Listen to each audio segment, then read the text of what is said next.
മജവായി നിക്കിരിയ punch മിഠായ ആമ punch മിഠായ ഒയ്യോ punch മിഠായ മജവായി നിക്കിരിയ punch മിഠായ ആമ പഞ്ച് മിഠായ ഒയ്യോ പഞ്ച് മിഠായ സോജാവാ പടുത്തുക്കുവാൻ ഓമടിയില്ല സാഞ്ച് ചുമ്മാ വാട്ട. ഹലോ ഫ്രണ്ട്സ്, നമ്മളിപ്പോൾ കട്ട് ചെയ്ത് കളഞ്ഞത് ഒരു ഫിൽറ്ററാണ് കേട്ടോ. പൈപ്പിനകത്ത് ഉണ്ടാക്കുന്ന ഒരു ഫിൽറ്ററാണ്. അതിനകത്ത് എന്തൊക്കെയാണ് മീഡിയാസ് ഇടുന്നതെന്ന് പോലും നമുക്കറിയാൻ പറ്റില്ല. എല്ലാം ഉണ്ടായിക്കൊണ്ടാണ് വരുന്നത്. നിങ്ങൾ എത്ര ബഡ്ജറ്റ് ഇല്ലെങ്കിലും അങ്ങനെ ഒരു ഫിൽറ്റർ വെക്കരുത്. അത് ബ്ലോക്ക് ആയി കഴിഞ്ഞാൽ നമുക്ക് സർവീസ് പോലും ചെയ്യാൻ പറ്റില്ല. നിങ്ങൾ മുടക്കിയ പൈസ നഷ്ടമാണ്. അപ്പോൾ ഈ കാണുന്ന വെള്ളമാണ് നമുക്കിന്ന് ഫിൽറ്റർ ചെയ്യേണ്ടത്.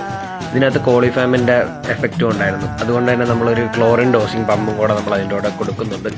കസ്റ്റമർ ഒരു ബഡ്ജറ്റ് ഫ്രണ്ട്ലിയാണ് നമ്മളോട് ചോദിച്ചിരിക്കുന്നത്. അപ്പോൾ നമ്മൾ മേളിലേക്കുള്ള ടാങ്കിലേക്ക് ഇതുപോലെ ക്ലോറിൻ ഒരു നിശ്ചിത അളവിൽ ഡോസ് ചെയ്തുകൊണ്ട് അതിൽ ബാക്ടീരിയ ഡിസിൻഫെക്ഷൻ ചെയ്യാൻ വേണ്ടിയിട്ടാണ്. പിന്നെ നമ്മൾ താഴത്തേക്ക് വരുന്നതിന് ഒരു മൾട്ടി ഫിൽറ്ററുമാണ് നമ്മൾ സെറ്റ് ചെയ്തത്. ടാങ്കിൽ നിന്ന് താഴേക്ക് ഇറങ്ങുന്ന ലൈനാണ് ഫിൽറ്റർ ചെയ്യുന്നത്. ഗ്രാവിറ്റി ലൈനാണ് കേട്ടോ.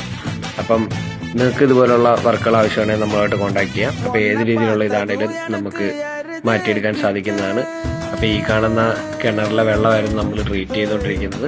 അപ്പോൾ നമ്മൾ ബാക്ക് വാഷ് ചെയ്തെല്ലാം റെഡി ആയിക്കൊണ്ടിരിക്കുകയാണ്. കണ്ടോ, നല്ല പക്ക ക്വാളിറ്റിയിലേക്ക് എത്തിയിരിക്കുകയാണ്. ഈ വെള്ളമാണ് നമ്മൾ ആ ക്വാളിറ്റിയിൽ എത്തിച്ച് കണ്ടില്ലേ. അപ്പം നമ്മളുമായിട്ട് കോൺടാക്ട് ചെയ്യുക. Thank you.